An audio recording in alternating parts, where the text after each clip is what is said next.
Vastu guidance है या dependency है? आप एक चीज से ऑपरेट हो रहे हैं तो आप इसमें क्या गाइडेंस की बात करेंगे ना। ये डिपेंडेंसी है सर, ये डिपेंडेंसी है सर। कण कण में भगवान बसा हुआ है तो भगवान वास्तु है, आप उसके बिना तो चल ही नहीं सकते। अगर आज वास्तु खत्म तो दुनिया खत्म, अगर आज वास्तु खत्म तो दुनिया खत्म। हमको अपना जीवन वास्तु से कंट्रोल नहीं कराना है तब पॉसिबल ही नहीं ना, पॉसिबल ही नहीं ना। आप उसकी बात कर रहे हैं जो संभव ही नहीं। आप जिस वास्तु में रह रहे हैं या छोड़ के दूसरे में रहने लगिए, जिंदगी बदल जाएगी। दोनों पे वास्तु काम कर रहा है, नॉन लिविंग पे भी और लिविंग पे भी। हम वास्तु के अंदर 3 चीजों को मानते हैं, ऑब्जेक्ट, डायरेक्शन और काल। कौन से ऐसे साइंस हैं जो हमें इशारा करते हैं कि भाई वास्तु खराब है, दुरुस्त करा ले? दुनिया वाले भी आपके पीछे पड़ गए, घर में क्लेश हो रहा है, किसी को कुछ समझ नहीं आ रहा है हमारे साथ क्या हो रहा है। हमारे पास 3 तरह का वास्तु होता है, एक ब्रह्मांड का वास्तु, एक अर्थ का वास्तु, एक हमारे घर का वास्तु। आपके हिसाब से भारत के ऐसे कौन से शहर हैं जो वास्तु के हिसाब से परफेक्ट रहते हैं? आप बेसमेंट के नॉर्थ में बैठे हैं, डेफिनेटली ये दिक्कतें आएंगी, डेफिनेटली ये दिक्कतें आएंगी। जिस शहर में हम रहते हैं क्या उस शहर का अपना एक वास्तु होता है? आप हिंदुस्तान में रह रहे हैं, डिफरेंट वास्तु है। आप न्यूजीलैंड में रह रहे हैं, डिफरेंट वास्तु है। अमेरिका में रह रहे हैं, डिफरेंट वास्तु है। मेन एंट्रेंस पे स्वास्थ्य का चिन्ह अगर आप लगाते हैं तो आपकी एनर्जी और पावर दोनों इनहेंस होती है। आप सोचे मैं बड़ा फन्ने खा हूँ, ये हूँ वो हूँ, मैं पता नहीं क्या कर लूंगा।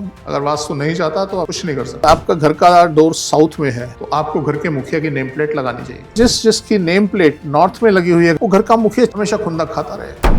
आप साउथ की एंट्रेंस को साफ रखें क्योंकि वही नहीं हो पाएगा, क्योंकि वही नहीं हो पाएगा। शूरक की सही पोजीशन क्या रहती है? यार एंट्रेंस फायर बना के उसके जो वॉल है उसके ऊपर आप अपना शू रैक रखिए। हमें ऐसा लगता है कि कोई साया है जो घर में हमारे साथ चल रहा है या किसी की आहट हमको सुनाई देती है। ये वाकई एग्जिस्ट करती हैं चीजें? लेडीज के फेस, जेंट्स के फेस जब हम देखते हैं तो हमें समझ आ जाती है कि यहाँ कोई ऊपरी साया है, ऊपरी साया है।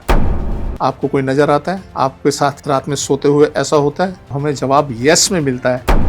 और मैक्सिमम जगह हमने देखा है प्रॉब्लम मंदिर से होती है, प्रॉब्लम मंदिर से होती है। अगर कोई नेगेटिविटी है तो वो वास्तु के जरिए ठीक हो जाएगी? यस। कोई तांत्रिक कुछ नहीं करेगा। अगर आपके घर में प्रेतात्माएं हैं तो डेफिनेटली वास्तु से ठीक हो जाएगी। 95% तांत्रिक फेक है, 95% तांत्रिक फेक है।